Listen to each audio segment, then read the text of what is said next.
السلام عليكم المشاهدين ديالنا، كي دايرين؟ لاباس عليكم؟ ان شاء الله تكونوا مزيانين وبصحه جيده، وكنتمنى يعجبكم هذا الفيديو.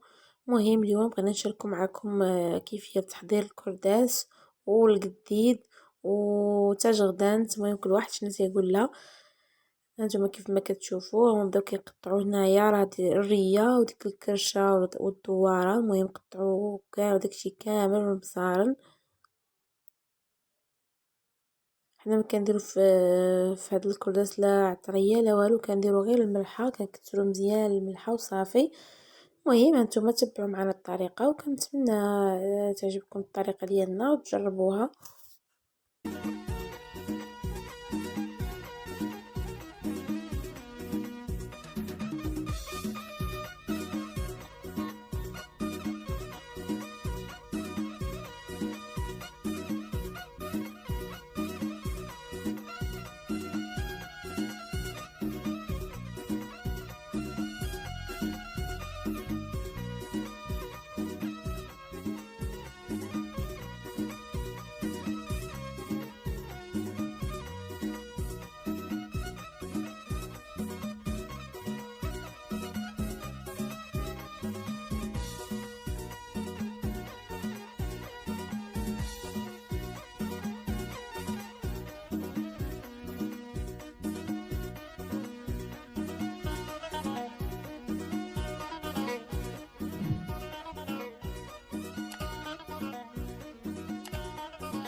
وهذا هو الكرداس اللي صايبنا.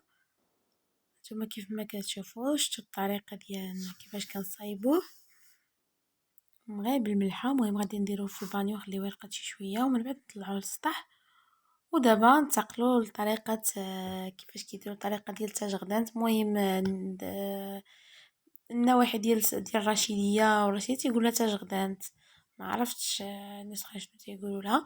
المهم كناخذوا اللحم كنقطعوا طريفات صغار هو والشحمه، ايوا صافي كنديروا شويه ديال الخرقوم، البصار، التحميره، سكينجبير، الكمون والملحه، وكنخلطوا كلشي صافي وكنعمروا ديك تاج غدانت. وانا ما عرفتش الصراحه شنو تيقولوا لها، كتكون هي في كيقولوا المعدد الحولي. المهم المعدد الحولي تيقولوا لها. المهم كيعمروها هكا مزيان صافي وكيخيطوها. هذه الطريقه ديال الصحراوه. الناس ديال الرشيديه، الناس تاع ديغوس، تاع التفراوت، قلميمه، هادو الناس غادي يعرفوا هذا الشيء هذا. وكاين ربما كاين حتى شي ناس اخرين كيصايبوها شي مناطق اخرين. المهم انا ما عمر عرفت تجاطيط حتى جيت لدار راجلي هما كيديروها صافي كيعمروها مزيان بديك اللحم وديك الشحمه كما كتشوفوا. من بعد تيخيطوها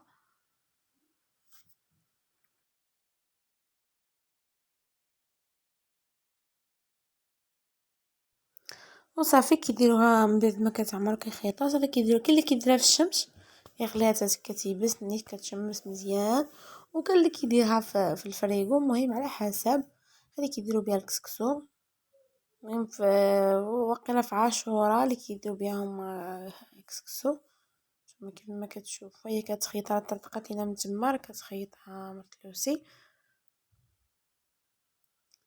صافي. وكنستمر على هاد الطريقه هذه. خلاص القديد راه صايبناه ودرنا له الشرموله ديالو خليناها ترقد فيه صافي. المهم اي حاجه اللي غادي داكشي ديال الحلي صايبناه اليوم نهار ثاني عيد.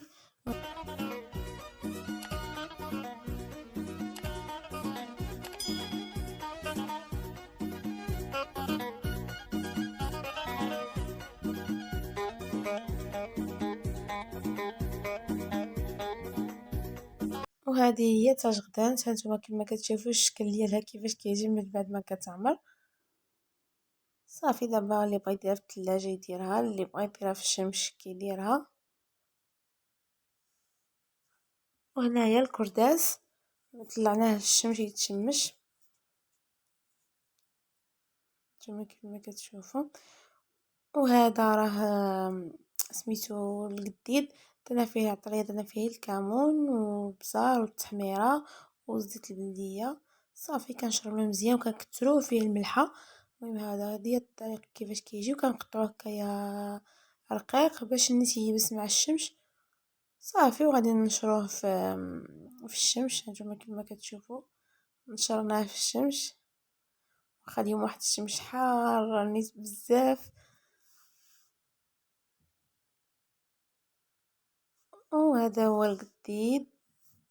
ان شاء الله نشارك معكم وصفات كنديروا حنا في القطاني مع اللوبيا مع العدس مع سميتها مع البطاطا. مهم ودابا وصلنا لنهايه الفيديو. ان شاء الله يا ربي ينال الاعجاب ديالكم. وما تنساوناش من لايك وفعلوا الجرس باش يوصلكم كل جديد. وتسناو الفيديو الجاي ان شاء الله. مع السلامه.